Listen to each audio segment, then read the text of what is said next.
Positive thinking won't let you do anything.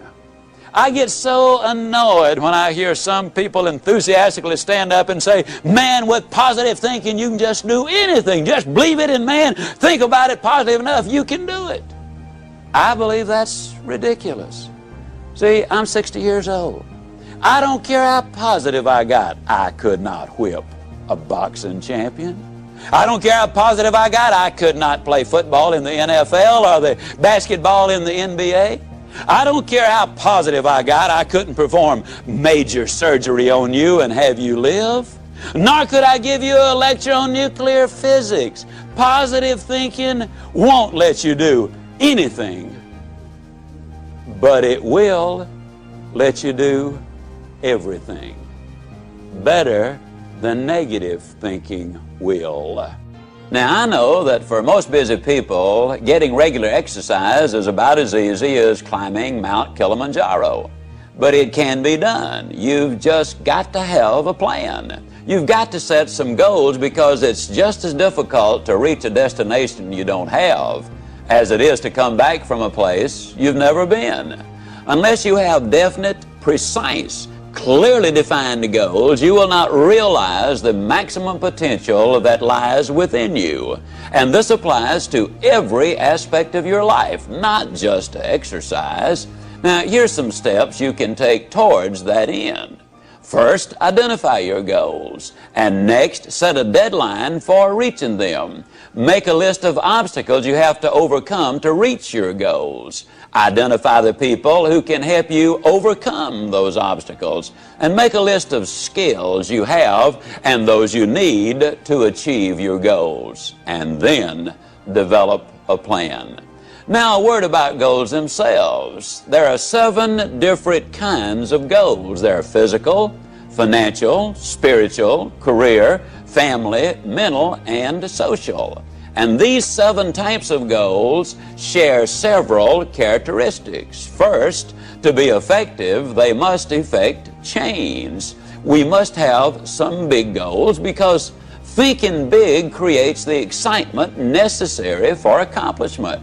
Second, you must have some long-range goals so that short-range frustrations don't stop you in your tracks. Occasionally, circumstances do arise that are beyond your control, and oftentimes obstacles such as market changes, sickness, accidents, or family problems can be pretty intimidating.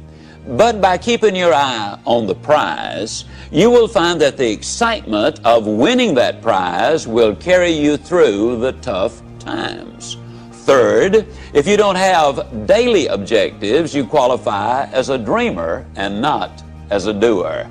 Dreamers are fine, provided they build foundations under their dreams by working daily towards them.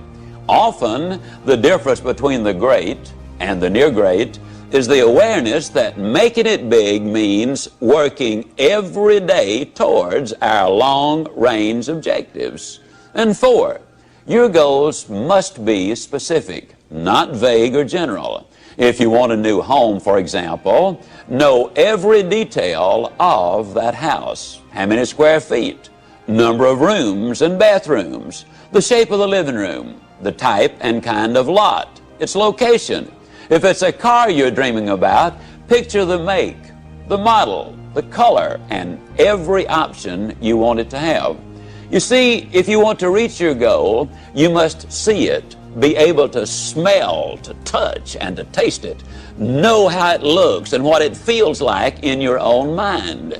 Before you can reach that goal, you see, it is true that whether you think you can or think you can't, you are generally right.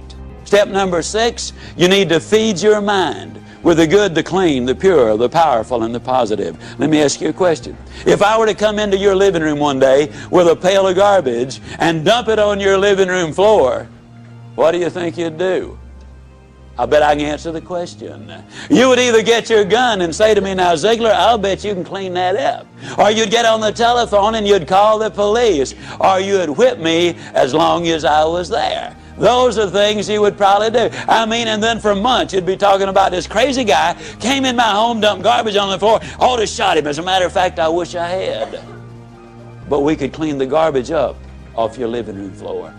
But what about the garbage that we dump in our mind every single day? Einstein said that it takes 11 correct inputs to overcome one incorrect input.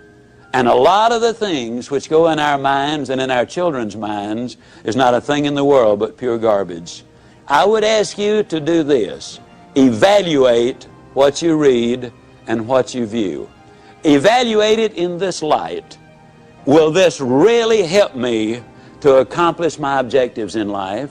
Or is this going to be a deterrent to me accomplishing my objectives in life? Remember, you're what you are and where you are because of what's going into your mind. And you can change what you are, you can change where you are by changing what goes into your mind. Now, as you probably suspect, I'm an absolute enthusiast about the cassette recorder. I believe it's the most fascinating educational tool that we have in our country. I was a visiting scholar for the University of Southern California for 2 years. One of the things they discovered was that if you live in a metropolitan area and drive 12,000 miles a year, that in 3 years' time you can acquire the equivalent of 2 years of college education.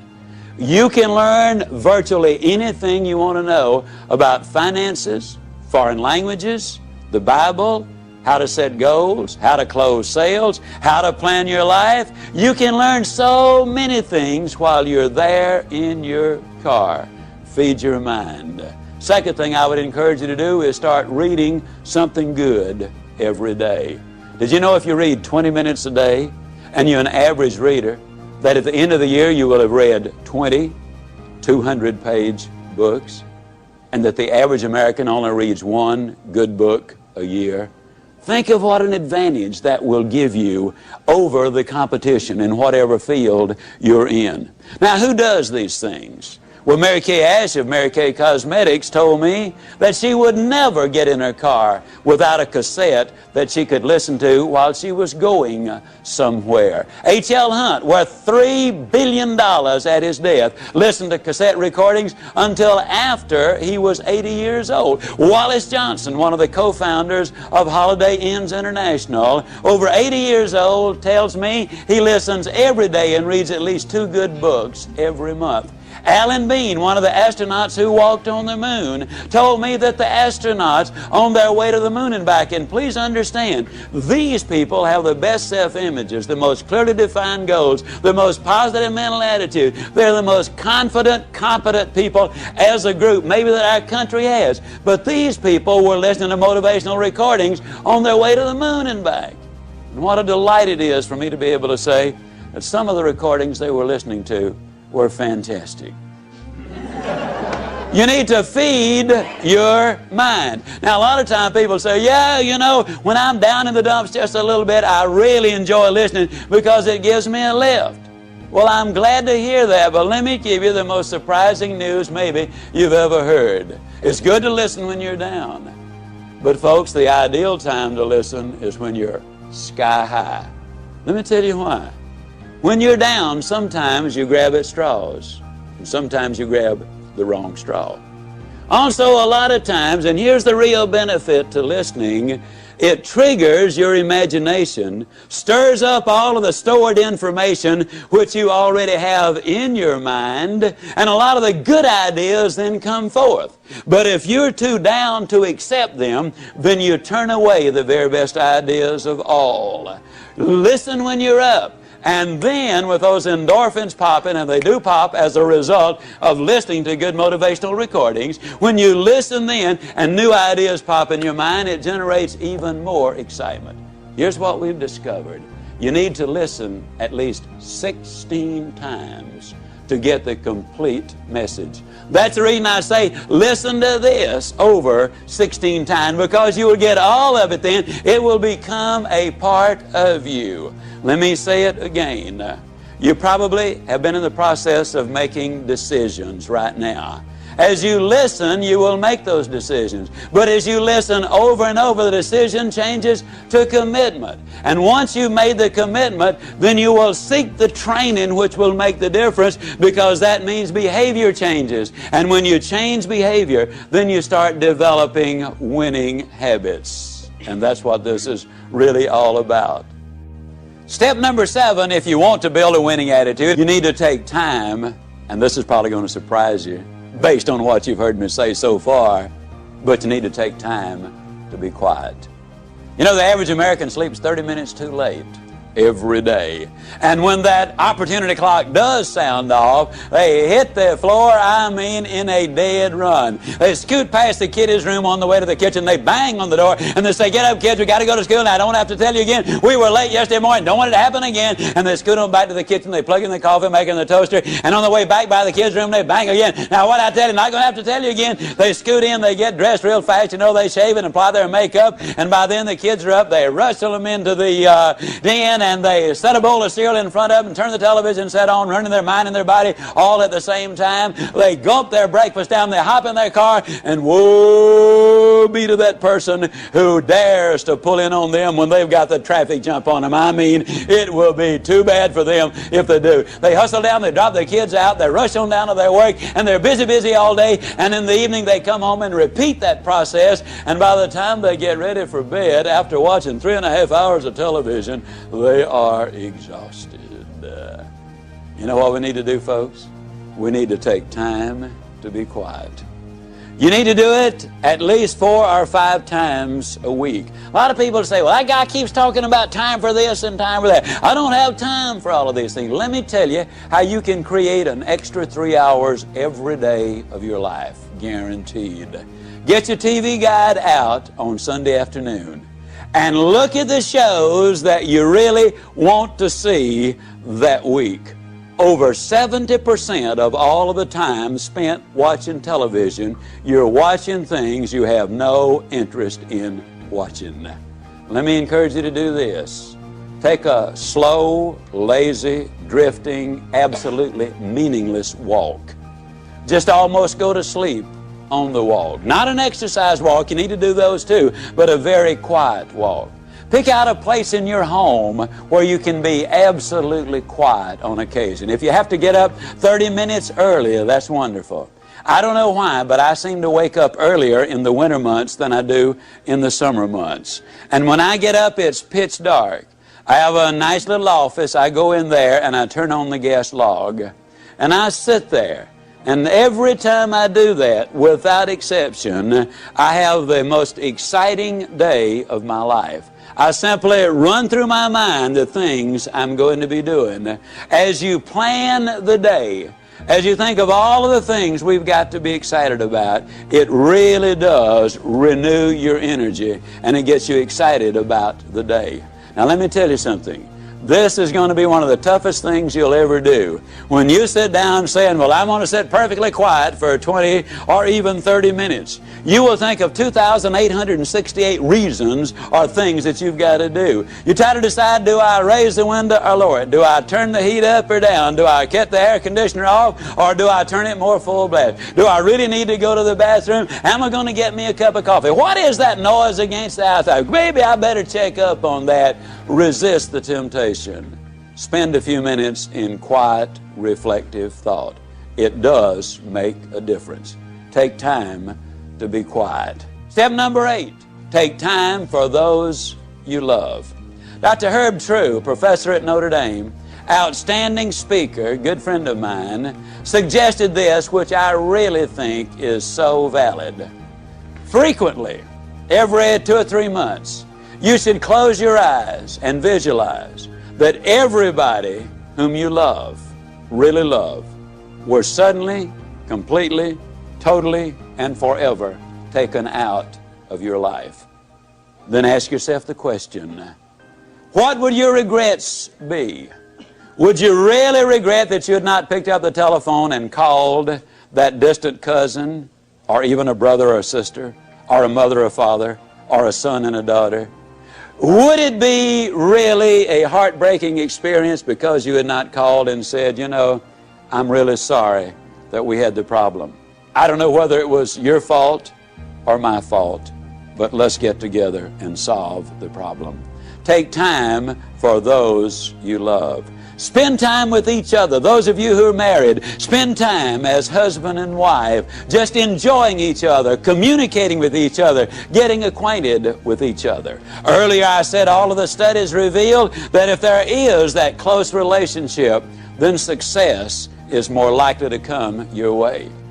Korn Ferry International, an executive search firm in New York City, in conjunction with the UCLA School of Management, did a study on 1,362 vice presidents, men and women who were aspiring to the president's chair. Their average income was $215,000.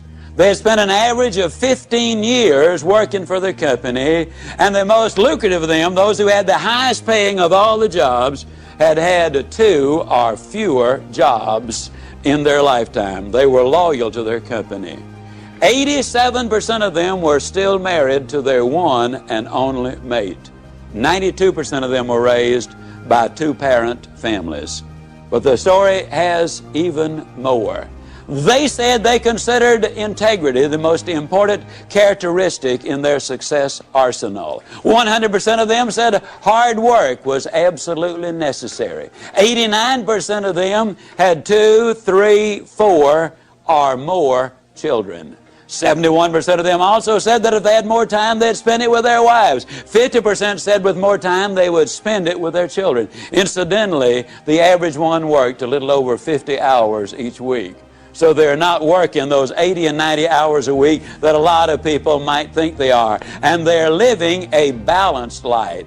89% of them also were either Catholic, Jewish, or Protestant, and their faith apparently had some meaning to them. U.S. News and World Report did a study of the millionaires in America. There are now 1 million of them. They said the typical millionaire has gotten that way because he's earned his money or her money over a period of 20 to 30 years. They do work about 50 hours a week. They're still married to their high school or college sweethearts. In other words, the family is intact. Incidentally, a couple of other little things you'll be intrigued about this.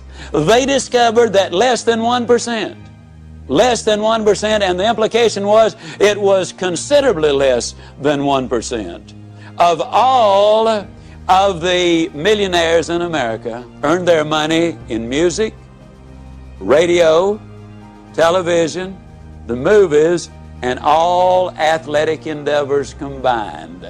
Considerably less than 1%. Intriguing, isn't it? Also, they discovered there are far more salespeople who are millionaires than doctors. And me being a salesman, I kind of related to that one. I thought it was neat. Now, what does all of these studies really say? These studies say that if we can build that relationship with those we love. Now, your family might simply be mother and daughter. It might be father and son. It might be husband and wife. It might be brother and sister. But you know who you're close to. The better you get along with the ones you love, the more likely you are to be successful in whatever else it is you do.